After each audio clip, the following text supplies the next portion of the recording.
ವೀಕ್ಷಕರೇ, ಕಾಂಗ್ರೆಸ್ನ ಹಿರಿಯ ನಾಯಕ ಮಧುಗಿರಿ ಕ್ಷೇತ್ರದ ಹಾಲಿ ಶಾಸಕ ಮಾಜಿ ಸಚಿವ KN ರಾಜಣ್ಣ ಅವರು ಹೈಕಮಾಂಡ್ ನಿರ್ಧಾರವನ್ನು ಪ್ರಶ್ನೆ ಮಾಡಿದ್ರು ಅನ್ನೋ ಕಾರಣಕ್ಕೆ ಏಕಾಏಕಿ ಸಂಪುಟದಿಂದ ವಜಾ ಮಾಡಿದ ಬೆನ್ನಲ್ಲೇ ಈಗಾಗಲೇ ರಾಜಣ್ಣಪ್ಪರ ಅವರ ಬೆಂಬಲಿಗರು ಅಭಿಮಾನಿಗಳು ಪ್ರತಿಭಟನೆ ನಡೆಸಿ ರಾಜಣ್ಣ ಅವರಿಗೆ ಕಾಂಗ್ರೆಸ್ ಪಕ್ಷ ಹೈಕಮಾಂಡ್ ಅನ್ಯಾಯ ಮಾಡಿದೆ, ಶೋಷಿತ ಹೈಂದ ವರ್ಗದ ನಾಯಕನ ಅಧಿಕಾರ ಕಸಿದುಕೊಳ್ಳುವ ಹುನ್ನಾರ ನಡೆಸಿದೆ ಎಂದು ಸಾರ್ವಜನಿಕವಾಗಿ ತೀವ್ರ ವಿರೋಧ ವ್ಯಕ್ತಪಡಿಸಿದ್ದು, ಇದೀಗ ರಾಜಣ್ಣಪ್ಪರ ಅಹಿಂದ ಒಕ್ಕೂಟದ ಕಾವಿದಾರಿಗಳು ಬ್ಯಾಟಿಂಗ್ ಇಳಿದಿದ್ದು, ಇತ್ತೀಚೆಗೆ ಕಳೆದ ಭಾನುವಾರ ತುಮಕೂರಿನ ಕ್ಯಾತ್ಸಂದ್ರ ಬಳಿಯ ರಾಜಣ್ಣ ನಿವಾಸಕ್ಕೆ 13ಕ್ಕೂ ಹೆಚ್ಚು ಸ್ವಾಮೀಜಿಗಳು ಭೇಟಿ ನೀಡಿ ರಾಜಣ್ಣಗೆ ಸಾಂತ್ವನ ಹೇಳಿ, ನಾವು ನಿಮ್ಮೊಂದಿಗಿದ್ದೇವೆ, ನೀವು ಅಧೈರ್ಯಗೆಡಬೇಡಿ ಎಂಬ ವಿಶ್ವಾಸ ತುಂಬಿದ್ರು. ಬಳಿಕ ಮಾಧ್ಯಮದ ಮುಂದೆ ಮಠಾಧೀಶರು ತಮ್ಮ ಅಭಿಪ್ರಾಯ ಹಂಚಿಕೊಂಡ್ರು. ಹಾಗಾದರೆ ಯಾವ್ಯಾವ ಸ್ವಾಮೀಜಿಗಳು ಏನೇನು ಹೇಳಿದ್ರು ಅನ್ನೋದನ್ನು ನೀವೇ ಕೇಳಿಸ್ಕೊಳ್ಳಿ. ಈ ದಿವಸ ದಲಿತ ಹಿಂದುಳಿದ ಮಠಾಧೀಶರ ಒಕ್ಕೂಟದಿಂದ ಕರ್ನಾಟಕ ಸರ್ಕಾರದ ಮಾಜಿ ಸಚಿವರಾಗಿರ್ತಕ್ಕಂಥ ಗೌರವಾನ್ವಿತ KN ರಾಜಣ್ಣ ಅವರನ್ನ ಅವರಿಗೆ ಒಂದು ಸಾಂತ್ವನ ಹೇಳಿ ಅವ್ರಿಗೊಂದು ಧೈರ್ಯ ತುಂಬುವಂಥ ನಿಟ್ಟಿನಲ್ಲಿ ಇವತ್ತು ಎಲ್ಲ ಪೂಜ್ಯರು ಒಳಗೊಂಡಂತೆ ನಾವೆಲ್ಲರೂ ಕೂಡ ಇವತ್ತು ಮನೆಗೆ ಭೇಟಿ ಕೊಟ್ಟಿದ್ದೇವೆ. ಕಾರಣ ತಮಗೆಲ್ಲ ಗೊತ್ತಿರುವ ಹಾಗೆ KN ರಾಜಣ್ಣ ಅವರು ಅಂತ ಹೇಳಿದರೆ ಅವರು ಶೋಷಿತ ಸಮುದಾಯಗಳ ಒಂದು ದೊಡ್ಡ ಗಟ್ಟಿ ಧ್ವನಿ ಅಂತ ಹೇಳಿ ತಪ್ಪಾಗಲಾರದು. ಬಹುತೇಕ ಇವತ್ತು ಸಾಮಾನ್ಯ ಕ್ಷೇತ್ರದಲ್ಲಿ ಅವರು ಜಾತ್ಯತೀತ ನಾಯಕರಾಗಿ ತಮ್ಮದೇ ಆಗಿರ್ತಕ್ಕಂಥ ಒಂದು ವ್ಯಕ್ತಿತ್ವವನ್ನು ಬೆಳೆಸ್ಕೊಂಡು ತನ್ಮೂಲಕವಾಗಿ ಅನೇಕ ಜನಮುಖಿಯಾಗಿರ್ತಕ್ಕಂಥ ಕೆಲಸವನ್ನು ಮಾಡಿರ್ತಕ್ಕಂಥ ಮಹನೀಯರು. ವಿಶೇಷವಾಗಿ ಸಹಕಾರ ಕ್ಷೇತ್ರದಲ್ಲಿ ತಮ್ಮದೇ ಆಗಿರ್ತಕ್ಕಂಥ ಛಾಪನ್ನು ಮೂಡಿಸಿರ್ತಕ್ಕಂಥ ಮಹನೀಯರು ಯಾವುದೋ ಒಂದು ತಪ್ಪು ಗ್ರಹಿಕೆಯಿಂದ ಅವರನ್ನು ಸಚಿವ ಸಂಪುಟದಿಂದ ಕೈ ಬಿಡುವಂಥ ಏನು ವ್ಯವಸ್ಥೆ ಆಗಿದೆ ಅದನ್ನು ನಾವು ಈ ಸಂದರ್ಭದಲ್ಲಿ ತೀವ್ರವಾಗಿ ಖಂಡಿಸ್ತಾ ಇದ್ದೇವೆ. ಪ್ರತ್ಯೇಕವಾಗಿ ನಮ್ಮ ಹಿಂದುಳಿದ ದಲಿತ ಮಠಾಧೀಶರು ಒಕ್ಕೂಟದ ಪರವಾಗಿ ಮತ್ತೆ ನಾವು ಹೈಕಮಾಂಡಿಗೆ ಗೌರವಾನ್ವಿತ ರಾಹುಲ್ ಗಾಂಧಿ ಅವರಿಗೆ ಒತ್ತಾಯ ಮಾಡ್ತಾ ಇದ್ದೇವೆ. ಸನ್ಮಾನ್ಯ KN ರಾಜಣ್ಣ ಅವ್ರನ್ನ ಮತ್ತೆ ಸಚಿವ ಸಂಪುಟಕ್ಕೆ ಸೇರಿಸ್ಕೊಳ್ಬೇಕು. ತನ್ಮೂಲಕವಾಗಿ ಮತ್ತೆ ನಾಡಿನಲ್ಲಿ ಏನು ಈ ಸಮುದಾಯಗಳ ಒಂದು ಸಾಮಾಜಿಕ ನ್ಯಾಯವನ್ನು ಕೊಡುವಂಥ ಮಹನೀಯರಿಗೆ ನ್ಯಾಯವನ್ನು ಕೊಡಿಸಬೇಕು ಅಂತ ಹೇಳಿ ನಾವು ಈ ಸಂದರ್ಭದಲ್ಲಿ ಒತ್ತಾಯವನ್ನು ಮಾಡ್ತಾ ಇದ್ದೇವೆ.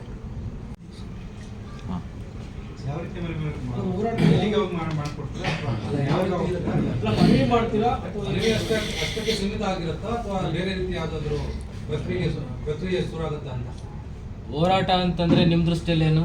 ಅಲ್ಲ, ಹೈಕಮಾಂಡ್ಗೆ ಏನಾದ್ರು ಒತ್ತಾಯ ಅವರಾರ ಪ್ರಶ್ನೆ ಕೇಳಿದ್ರಲ್ಲ, ಹೋರಾಟ ಅಂದ್ರೆ ಇದೊಂದು ಭಾಗ ಹೋರಾಟನೇ ಅಲ್ಲ, ಇದೊಂದು ಭಾಗ ಹೋರಾಟನೇ. ಧ್ವನಿ ಅನ್ನುವಂಥದ್ದು ಅಲ್ಲಿ ಪಕ್ಷದ ಮುಖಂಡರ ಭೇಟಿ ಮಾಡಿ ಇದು ಒಂದು ಧ್ವನಿ ಅನ್ನುವಂಥದ್ದು ಹೋರಾಟದ ಭಾಗವೇ. ಇದನ್ನು ಕೂಡ ಕ್ರಾಂತಿಯ ಕಹಳೆನೆ. ಸಚಿವರು ಒಬ್ಬ ಜಾತಿಯ ನಾಯಕರಲ್ಲ. ಭಾರತ ದೇಶ ನಿಜವಾದ ಜಾತ್ಯತೀತ ಪರಿಕಲ್ಪನೆ ಬರ್ಬೇಕು ಅಂತಂದ್ರೆ ಜಾತಿಯನ್ನ ಮೀರಿದಾಗಲೇ ಪ್ರಶ್ನೆಗೆ ಉತ್ತರ ಕೊಡ್ತೀನಿ, ಅವ್ರ ಸ್ಟೇಟ್ಮೆಂಟ್ ಮಾಡಿ. ಜಾತ್ಯತೀತ ಪರಿಕಲ್ಪನೆ ನಿಜವಾಗ್ಲೂ ಸಾಬೀತಾಗಬೇಕು ಅಂತಂತಂದ್ರೆ ಜಾತಿಯನ್ನ ಮೀರಿ ಬೆಳೆದಾಗ ಮಾತ್ರ ಜಾತ್ಯತೀತ ಪರಿಕಲ್ಪನೆ ಬರ್ಲಿಕ್ಕೆ ಸಾಧ್ಯ. ರಾಜಣ್ಣ ಶೋಷಿತ ಸಮುದಾಯದಲ್ಲಿ ಹುಟ್ಟಿದ್ರು ಕೂಡ ಇವತ್ತು ಜಾತ್ಯತೀತ ಪರಿಕಲ್ಪನೆ ಶಾಸಕ ಆಗ್ತಿದ್ದಾರೆ ಅಂತಂದ್ರೆ ನಿಜವಾಗ್ಲೂ ಕೂಡ ಭಾರತ ಜಾತ್ಯತೀತ ರಾಷ್ಟ್ರ ಆಗ್ತಾ ಇದೆ ಅಂತೇಳಿ. ಹಾಗಾಗಿ ಅಂಥ ನಾಯಕರು ನಮ್ಮ ರಾಜ್ಯ ಸರ್ಕಾರದ ಮೂಲಕ ದೇಶಕ್ಕೆ ಬೇಕು ಅನ್ನುವಂಥದ್ದು ನಮ್ಮ ಧ್ವನಿಯಾಗಿದೆ. ಶಾಂತಿ ಮಂತ್ರ ಕೆಲಸ ಆಗಲಿಲ್ಲ ಅಂದರೆ ಮುಂದೇನಾದರೂ ಬೇರೆ ರೀತಿ ಹೋರಾಟ. ನಾಯಕರು ಬಹಳ ಜಾಣರು, ಶಾಂತಿಯ ಮಂತ್ರ ಕೇಳಿಸ್ಕೊಳ್ತಾರೆ.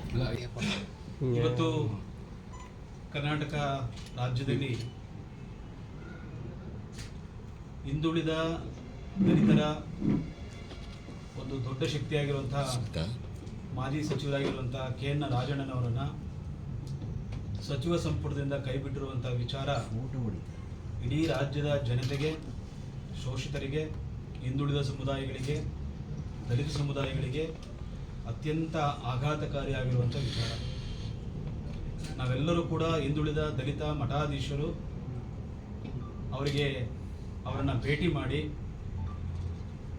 ಅದು ಅವರಿಗಾಗಿರುವಂಥ ನಷ್ಟ ಅಲ್ಲ, ಇದು ಇಡೀ ರಾಜ್ಯಕ್ಕೆ ಆಗಿರುವಂಥ ನಷ್ಟ ಅನ್ನುವಂಥದ್ದನ್ನು ನಾವು ಈಗಾಗಲೇ ಅವ್ರ ಜೊತೆಗೆ ಮಾತನಾಡಿ ನಾವೆಲ್ಲ ಮಠಾಧೀಶರು ಕೂಡ ಅವರ ಬೆಂಬಲಕ್ಕೆ ಬಂದಿರುವಂಥದ್ದು.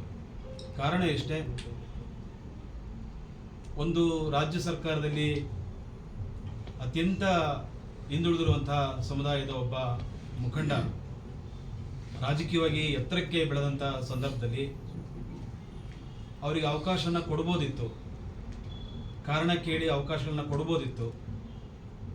ಅದು ಯಾವುದನ್ನೂ ಮಾಡದೆ ಏಕಾಏಕಿ ಅವ್ರನ್ನ ಸಚಿವ ಸಂಪುಟದಿಂದ ಕೈ ಬಿಟ್ಟದ್ದು ನಮ್ಮೆಲ್ಲ ಮಠಾಧೀಶರಿಗೆ ಮತ್ತು ಎಲ್ಲ ಸಮುದಾಯದ ಮುಖಂಡರುಗಳಿಗೆ, ಜನಸಾಮಾನ್ಯರಿಗೆ ಇದು ನೋವಾಗಿರುವಂಥದ್ದು. ಆಗಿರುವಂತಹ ನೋವನ್ನು ನಾವೆಲ್ಲರೂ ಕೂಡ ಸರಿ ಮಾಡಬೇಕು ಅನ್ನುವಂಥದ್ದು. ಒಬ್ಬ ರಾಜಣ್ಣ ಕೇವಲ ವಾಲ್ಮೀಕಿ ಸಮುದಾಯಕ್ಕೆ ಆಗಿದ್ದಾರೆ ಅನ್ನೋದಕ್ಕಿಂತ ಅವರು ಇಡೀ ದಲಿತ ಸಮುದಾಯದ ಒಬ್ಬ ರಾಜ್ಯ ಮಟ್ಟದ ಪ್ರತಿನಿಧಿಯಾಗಿ ಎಲ್ಲರ ಶಕ್ತಿಯಾಗಿ ಅವರು ಕೆಲಸ ಮಾಡ್ತಾ ಇರುವಂಥದ್ದು. ಅವರ ಕ್ಷೇತ್ರ, ಈ ಜಿಲ್ಲೆ, ಸಹಕಾರ ಕ್ಷೇತ್ರದಲ್ಲಿ ಮಾಡಿರುವಂಥ ಸಾಧನೆಗಳು ಅದೆಲ್ಲರಿಗೂ ಕೂಡ ಗೊತ್ತಿರುವಂಥ ವಿಚಾರ.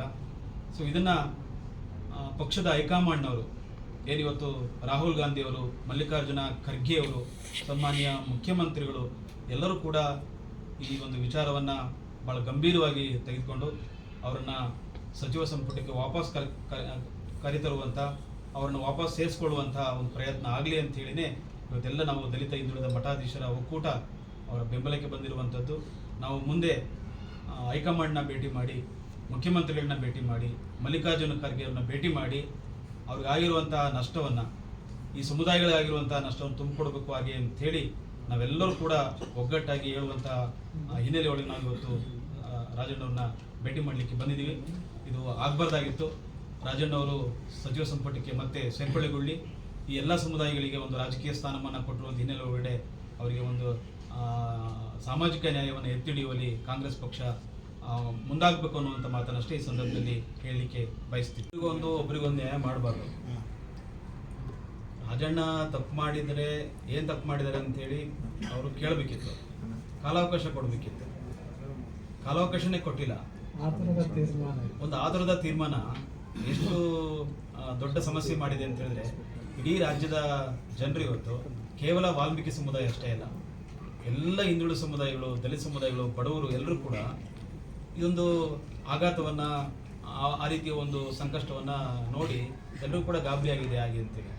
ಸೊ ಅದಕ್ಕೆ ಹೈಕಮಾಂಡ್ನವರು ರಾಜಣ್ಣವರು ಏನು ಮಾತನಾಡಿದ್ದಾರೆ ಅದನ್ನು ಕುಲಂಕುಷವಾಗಿ ಅವರು ಚರ್ಚೆ ಮಾಡಿ ಆ ಮೂಲಕವಾಗಿ ಅವರಿಗೆ ಸರಿ ಮಾಡಿಕೊಳ್ಳುವಂಥ ಪ್ರಯತ್ನ ಆಗಬೇಕು. ಮತ್ತು ಅವ್ರನ್ನ ಸಂಪುಟಕ್ಕೆ ಸೇರಿಕೊಳ್ಳೋದ್ರ ಮೂಲಕ ಆ ಸಮುದಾಯಗಳ ನ್ಯಾಯವನ್ನು ಕೊಡಬೇಕು ಹಾಗೆ ಅಂತೇಳಿ ನಾವು ಪಕ್ಷದ ಹೈಕಮಾಂಡ್ಗೆ ಹೇಳಲಿಕ್ಕೆ ಬಯಸ್ತೀವಿ. ಇವತ್ತು ಹಿಂದುಳಿದ ದಲಿತ ಮಠಾಧೀಶರ ಒಕ್ಕೂಟದಿಂದ ಶೋಷಿತರ, ದಲಿತರ ಧ್ವನಿಯಾಗಿರುವಂಥ ರಾಜಣ್ಣವ್ರನ್ನ ಭೇಟಿ ಮಾಡಿ ನಮ್ಮದೇ ಆದಂಥ ಸಾಂತ್ವನವನ್ನು ಅವ್ರಿಗೆ ಹೇಳಿದ್ದೇವೆ. ರಾಜಣ್ಣ ಈಗಾಗಲೇ ಹೌಸಲ್ಲೇ ಹೇಳಿದರೆ ಇದು ನನ್ನ ಕೊನೆಯ ಎಲೆಕ್ಷನ್ ಅಂತೀವಿ. ಅವ್ರಿಗೆ ಯಾವುದೂ ಕೂಡ ಇದರಿಂದ ಅಪೇಕ್ಷೆಗಳು ಮತ್ತು ನಿರೀಕ್ಷೆಗಳು ರಾಜಣ್ಣವ್ರಿಗಿಲ್ಲ. ಆದರೆ ನಾವೆಲ್ಲ ಹೋದ ಕಡೆ ಬಂದ ಕಡೆ ಶೋಷಿತ ವರ್ಗ, ಹಿಂದುಳಿದ ವರ್ಗದವರು ಗಟ್ಟಿ ಧ್ವನಿ ಇರಬೇಕಿತ್ತು ಅನ್ನುವಂಥದ್ದನ್ನು ಅಪೇಕ್ಷೆ ಪಡ್ತಿದ್ದಾರೆ. ವಿಶೇಷವಾಗಿ ಈಗಾಗಲೇ ಪರಿಶಿಷ್ಟ ಪಂಗಡದಲ್ಲಿ ಇಬ್ಬರು ರಾಜೀನಾಮೆ ಕೊಟ್ಟಿದ್ದಾರೆ. 3 ಜನ ಇದ್ದರು. ಅದರಲ್ಲಿ ಈಗ ನಾಗೇಂದ್ರ ಅವರು ಮತ್ತು ರಾಜಣ್ಣ ಅವರು ಕೊಟ್ಟಿರೋದ್ರಿಂದ ಆ ಸಮುದಾಯಕ್ಕೆ ಎಲ್ಲೋ ಒಂದು ಕಡೆ ಸಮತೋಲನ ಆಗ್ತಾ ಇಲ್ಲ ಅನ್ನುವಂಥದ್ದನ್ನು ಆ ನಾಯಕ ಸಮಾಜದ ಮಠಾಧೀಶರು ಮತ್ತು ಆ ವರ್ಗ, ಆ ಸಂಘಟನೆಗಳು ಸ್ವಾಮೀಜಿಯವರೊಟ್ಟಿಗೆ ಮಾತನಾಡಿ, ಸ್ವಾಮೀಜಿಯವರು ನಮ್ಮನ್ನೆಲ್ಲ ಸೇರಿಸಿ ಮಾತನಾಡಿ ನಮ್ಮ ಸಮಾಜಕ್ಕೆ ತುಂಬ ನಷ್ಟ ಆಗಿದೆ. ನಾವು ಈ ಸಲ 15 ಜನ ಕಾಂಗ್ರೆಸ್ಸಿಂದ ಗೆದ್ದಿದ್ವಿ. ನಾವು ಈ ಸಲ ಗಟ್ಟಿಯಾಗಿ ನಿಲ್ಲದೆ ಹೋದರೆ ಸಮಾಜ ನಮ್ಮ ಬಗ್ಗೆನೂ ಸಮಾಜದ ಬಗ್ಗೆನೂ ತಪ್ಪು ತಿಳಿಯುತ್ತೆ ಅನ್ನುವಂಥ ವಾಲ್ಮೀಕಿ ಸ್ವಾಮೀಜಿಯವರ ಅಭಿಪ್ರಾಯದಂತೆ ನಾವೆಲ್ಲರೂ ಕೂಡ ಇವತ್ತು ಬಂದಿದ್ವಿ. ರಾಜಣ್ಣವ್ರನ್ನ ಸಚಿವ ಸಂಪುಟಕ್ಕೆ ಸೇರಿಸ್ಕೊಳ್ಳೋದು ಅಂದರೆ ಅದು ಹಿಂದುಳಿದ ದಲಿತ ಮತ್ತು ಬಡವರ ಗಟ್ಟಿ ಧ್ವನಿ ರಾಜಣ್ಣ. ನಿಮಗೆಲ್ಲ ಗೊತ್ತೇ ಇದೆ. ಯಾವುದೇ ವ್ಯಕ್ತಿತ್ವವನ್ನು ನೋಡದೆ ನೇರವಾಗಿ ಮಾತನಾಡುವಂಥ ರಾಜಣ್ಣವರು ಸಿದ್ದರಾಮಯ್ಯನವರ ಬಲಗೈ ಬಂಟನ ಕೆಲಸ ಮಾಡ್ತಾಯಿದ್ರು. ಹಾಗಾಗಿ ಸಿದ್ದರಾಮಯ್ಯನವ್ರನ್ನ ನಾವು ಉಳಿಸ್ಕೊಂಡು ಏನು ಅವರಿಂದ ಏನಾದರೂ ಸಮಸ್ಯೆಗಳಾದರೆ ಅದನ್ನು ಹೇಳಿ, ರಾಜಣ್ಣವ್ರು ಹೆಂಗೆ ಅಂದರೆ ಹೌಸಲ್ಲೂ ಹಂಗೆ ಮಾತಾಡ್ತಾರೆ, ಮೀಡಿಯಾದ ಹತ್ರನೂ ಹಂಗೆ ಮಾತಾಡ್ತಾರೆ. ನಮ್ಮ ತಾವು ಕೂಡ ಭಾಳ ಸಂದರ್ಭದಲ್ಲಿ ನೇರವಾಗಿ ಮಾತನಾಡುವಂಥ ಒಂದು ವ್ಯಕ್ತಿತ್ವದ ರಾಜಣ್ಣ ಈ ಅನ್ಯಾಯ ಆಗಬಾರ್ದಿತ್ತು ಅನ್ನುವಂಥದ್ದನ್ನು ನಮ್ಮ ದಲಿತ ಹಿಂದುಳಿದ ಮಠಾಧೀಶರ ಒಟ್ಟಾರೆ ಒಕ್ಕೂಟ ಅವರ ಬೆಂಬಲಕ್ಕೆ ಇರಬೇಕು ಅನ್ನುವಂಥ ನಿರ್ಣಯವನ್ನು ಮಾಡಿ ಈ ಕಾರಣಕ್ಕೋಸ್ಕರ ನಾವು ಇನ್ನೂ ನಮ್ಮಲ್ಲಿ 15 ಜನ ಸ್ವಾಮಿಗಳು ಬರಬೇಕಿತ್ತು. ಕಾರ್ಯಕ್ರಮಗಳ ನಿಮಿತ್ತ ಬೇರೆ ಬೇರೆ ಕಡೆ ಇರೋದ್ರಿಂದ ನಮ್ಮಲ್ಲಿ 34 ಸಮುದಾಯದ ಜಗದ್ಗುರುಗಳು ಈ ಒಕ್ಕೂಟದಲ್ಲಿ ಸದಸ್ಯರಿದ್ದಾರೆ. ಅಷ್ಟೂ ಮಠಾಧೀಶರ ಒಕ್ಕೂಟದ ಪರವಾಗಿ ಇವತ್ತು ರಾಜಣ್ಣವ್ರನ್ನ ಭೇಟಿ ಮಾಡಿ ಆ್ಯಕ್ಚುಲಿ ಅವರು 15 ದಿನದಿಂದ ಏನು ಬೇಡ ಅಂತಲೇ ಹೇಳ್ತಾಯಿದ್ರು. ಪಾಪ ಅವರೇನು ಸ್ವಾಮಿಗಳನ್ನ ಕರ್ಸ್ಕೊಂಡವರಲ್ಲ, ನಾವಾಗಿ ಎಲ್ಲರೂ ಕೂಡ ಸೇರಿ ಅವರಿಗೆ ಒಂದು ಸಾಂತ್ವನ ಹೇಳಬೇಕು ಅನ್ನೋ ಕಾರಣಕ್ಕೆ ಇವತ್ತು ಬಂದು ಅವ್ರಿಗೆ ಅವ್ರು ಧೈರ್ಯವಾಗಿದ್ದಾರೆ, ಸಮಾಧಾನವಾಗಿದ್ದಾರೆ, ಸಂತೋಷವಾಗಿದ್ದಾರೆ. ಈಗಾಗಲೇ ನಮ್ಮ ಹಿಂದುಳಿದ ದಲಿತ ಮಠಾಧೀಶ ಒಕ್ಕೂಟದ ಎಲ್ಲ ಪೂಜ್ಯರು ಮಾತನಾಡಿದ್ದಾರೆ. ರಾಜಣ್ಣವರು ಬಹುತೇಕ ಅವರ ರಾಜಕಾರಣದಲ್ಲಿ ದೇವರಾಜ ಅರಸ್ ಅವರ ಕಾಲಮಾನದ ರಾಜಕಾರಣವನ್ನು ಮಾಡಿದ್ದಾರೆ ಮತ್ತು ಮಧ್ಯಕಾಲದ ರಾಜಕಾರಣವನ್ನು ಕೂಡ ನೋಡಿದ್ದಾರೆ, ಪ್ರಸ್ತುತ ಸಂದರ್ಭದ ರಾಜಕಾರಣವನ್ನು ಕೂಡ ನೋಡಿದ್ದಾರೆ. ಎಲ್ಲ ಕಾಲಘಟ್ಟದ ರಾಜಕಾರಣವನ್ನು ನೋಡಿಕೊಳ್ಳೋದ್ರ ಜೊತೆಗೆ ಒಂದಿಷ್ಟು ಸಚ್ಚಾರಿತ ರಾಜಕಾರಣವನ್ನು ಹೇಗೆ ಮಾಡಬೇಕು, ಪ್ರಜಾಪ್ರಭುತ್ವ ವ್ಯವಸ್ಥೆಯಲ್ಲಿ ಒಂದು ಪ್ರಜಾಪ್ರಭುತ್ವ ವ್ಯವಸ್ಥೆಗೆ ಧಕ್ಕೆಯಾಗದ ರೀತಿ ಯಾವ ರೀತಿ ರಾಜಕಾರಣವನ್ನು ಮೌಲ್ಯವನ್ನು ಉಳಿಸ್ಕೊಂಡು ಬರಬೇಕು ಅನ್ನುವಂಥ ನಿಟ್ಟಿನಲ್ಲಿ ರಾಜಣ್ಣವರು ಇಲ್ಲಿವರೆಗೂ ಬಂದಿದ್ದಾರೆ. ಅಂಥ ಒಬ್ಬ ಪ್ರಬುದ್ಧ ರಾಜಕಾರಣಿಯನ್ನು ಪಕ್ಷ ತುಂಬ ಗೌರವದಿಂದ ನಡೆಸ್ಕೊಳ್ಬೇಕು ಅನ್ನುವಂಥ ಒಂದು ಮನವಿ ನಮ್ಮದಾಗಿದೆ. ಅವರ ಹೇಳಿದ ಹಾಗೆ ಈಗಾಗಲೇ ನಾನು ನಿವೃತ್ತಿ ಅಂಚಿನಲ್ಲಿದ್ದೀನಿ ಮತ್ತು ಮತ ರಾಜಕಾರಣದಿಂದ ದೂರ ಇರ್ತೀನಿ ಅನ್ನುವಂಥ ಮಾತನ್ನು ಹೇಳಿರುವಂಥ ಈ ಸಂದರ್ಭದಲ್ಲಿ ಅವರ ಸೇವೆಯನ್ನು ಪರಿಗಣಿಸಿ ಕನಿಷ್ಠ ಪಕ್ಷ ಅವರಿಗೆ ಸರ್ಕಾರ ಅಥವಾ ಅವರ ಪಕ್ಷ ಕಾಂಗ್ರೆಸ್ ಪಕ್ಷ ಅಥವಾ ಮುಖ್ಯಮಂತ್ರಿಗಳು ಅಥವಾ ರಾಷ್ಟ್ರೀಯ ಅಧ್ಯಕ್ಷರು ಅವರಿಗೆ ಗೌರವಪೂರ್ವಕವಾಗಿ ನಡೆಸ್ಕೊಳ್ಬೇಕು ಅನ್ನುವಂಥದ್ದು ನಮ್ಮೆಲ್ಲ ಪೂಜ್ಯರ ಒಂದು ಮನವಿಯಾಗಿದೆ ಅನ್ನುವಂಥದ್ದು. ಜಗದ್ಗುರು ಶ್ರೀ ಶಾಂತವೀರ ಮಹಾಸ್ವಾಮಿಗಳು, ಜಗದ್ಗುರು ಶ್ರೀ ಇಮ್ಮಡಿ ಸಿದ್ದರಾಮೇಶ್ವರ ಮಹಾಸ್ವಾಮಿಗಳು, ವಸ್ತುರ್ಗ ಕನಕಪೀಠದ ಪೂಜ್ಯ ಶ್ರೀ ಈಶ್ವರಾನಂದ ಸ್ವಾಮೀಜಿ, ಬಸವಮೂರ್ತಿ ಮಾದಾರ ಚೆನ್ನಯ್ಯ ಮಹಾಸ್ವಾಮಿಗಳು, ವಾಲ್ಮೀಕಿ ಪ್ರಸನ್ನಾನಂದ ಸ್ವಾಮಿಗಳು, ಕೃಷ್ಣ ಯಾದವಾನಂದ ಮಹಾಸ್ವಾಮಿಗಳು, ರೇಣುಕಾನಂದ ಮಹಾಸ್ವಾಮೀಜಿ, ಪರಮಪೂಜ್ಯ ಶ್ರೀ ಬಸವ ಮಾಚಿ ಮಹದೇವ ಸ್ವಾಮಿಗಳು, ಇಮ್ಮಡಿ ಕೇತೇಶ್ವರ ಮಹಾಸ್ವಾಮಿಗಳು, ಪೂಜ್ಯ ಬಸವ ಮಹಾಲಿಂಗ ಸ್ವಾಮೀಜಿಗಳು, ಬೆಳ್ಳಾವಿ ಕಾರಮಠದ ಶ್ರೀ ವೀರಬಸವ ಸ್ವಾಮೀಜಿ, ಚನ್ನಬಸವ ಸ್ವಾಮೀಜಿ, ಅಲ್ಲಮ್ಮ ಪ್ರತಿಷ್ಠಾನ ಕೆಂಕೆರೆ ಚಿಕ್ಕನಾಯಕನಹಳ್ಳಿ ಹೀಗೆ 13ಕ್ಕೂ ಹೆಚ್ಚು ಸ್ವಾಮೀಜಿಗಳು ರಾಜಣ್ಣ ಪರ ಬ್ಯಾಟಿಂಗ್ ಮಾಡಿದ್ದು, ದೆಹಲಿ ಮಟ್ಟದಲ್ಲಿ ಹೈಕಮಾಂಡ್ ಭೇಟಿಗೂ ಇವರೆಲ್ಲ ಸಿದ್ಧರಾಗಿದ್ದಾರೆ. ಶೋಷಿತ ವರ್ಗದ ನಾಯಕನಿಗಾದ ಅನ್ಯಾಯ ಸರಿಪಡಿಸುವಂತೆ ಒತ್ತಾಯ ಮಾಡ್ತಾರಂತೆ. ಇದಾದ ಬಳಿಕ ಮಾಜಿ ಸಚಿವ ರಾಜಣ್ಣ ಕೂಡ ಮಾತನಾಡಿದ್ರು. ಅವ್ರ ಮಾತನ್ನೊಮ್ಮೆ ಕೇಳಿಸ್ಕೊಂಡ್ಬಿಡಿ. ಎಲ್ಲ ಗುರುಗಳು ಎಲ್ಲ ಸೇರಿ ಅವರು ನನ್ನ ಜೊತೆಯಲ್ಲಿ ಇಂತಹ ಒಂದು ಸಂದರ್ಭದಲ್ಲಿ ಅವರ ಒಂದು ಅಭಿಮಾನ ಮತ್ತು ಆಶೀರ್ವಾದ ವ್ಯಕ್ತಪಡಿಸಿರ್ತಕ್ಕಂಥದ್ದು ನನಗೆ ಇನ್ನೂ ಹೆಚ್ಚು ಶಕ್ತಿಯನ್ನು ಸತ್ಯದ ಪರವಾಗಿ ಹೋರಾಟ ಮಾಡಲಿಕ್ಕೆ ಹೆಚ್ಚು ಶಕ್ತಿಯನ್ನು ಕೊಟ್ಟಿದ್ದಾರೆ ಅಂತೇಳಿ ನಾನು ಭಾವಿಸಿದ್ದೇನೆ. ಮತ್ತು ಜೊತೆಯಲ್ಲಿ ಈಗಾಗಲೇ ರಾಜಕೀಯದ ಏರುಪೇರುಗಳು, ಸ್ಥಿತ್ಯಂತರಗಳು ಆಗುವುದ್ರ ಬಗ್ಗೆನೂ ಕೂಡ ಚರ್ಚೆ ಮಾಡಿದ್ದೇನೆ ಅವ್ರ ಹತ್ರ.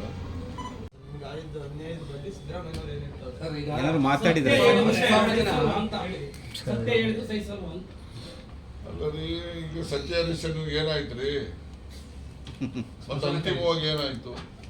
ಅಂತಿಮವಾಗಿ ಜಯ ಇದ್ದೇ ಇರ್ತದೆ ಸತ್ಯಕ್ಕೆ.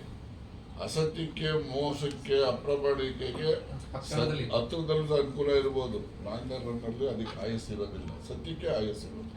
ಪಕ್ಷದ ವಿರುದ್ಧವಾಗಿ ಮೊನ್ನೆ DKಶಿ ಅವರು ಕೂಡ ಒಂದು ನಡೆ ಇತ್ತು sir.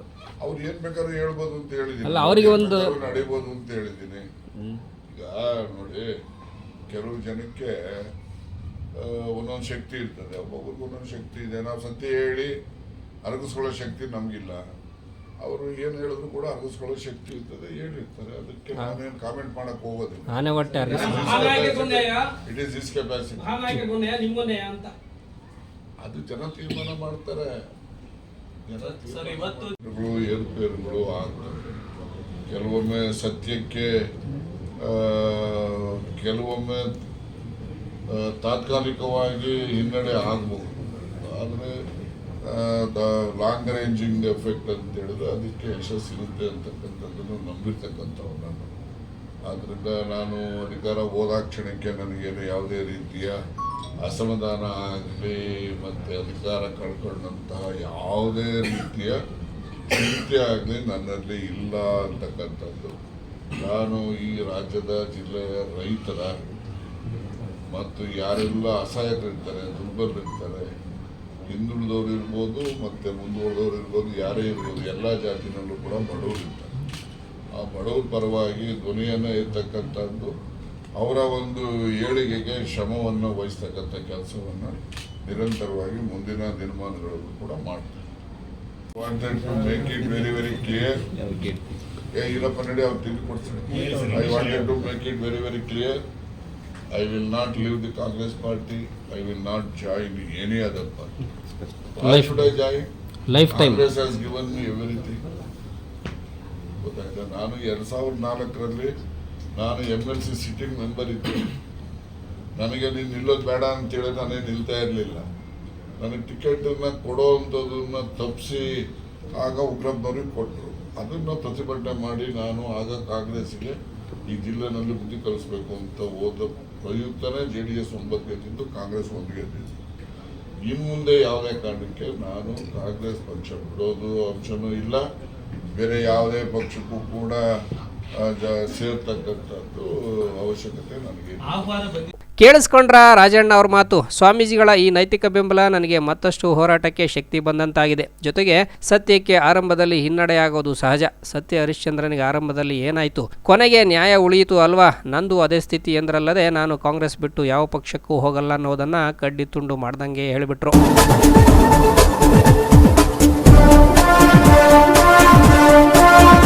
Bureau report, Belagere news.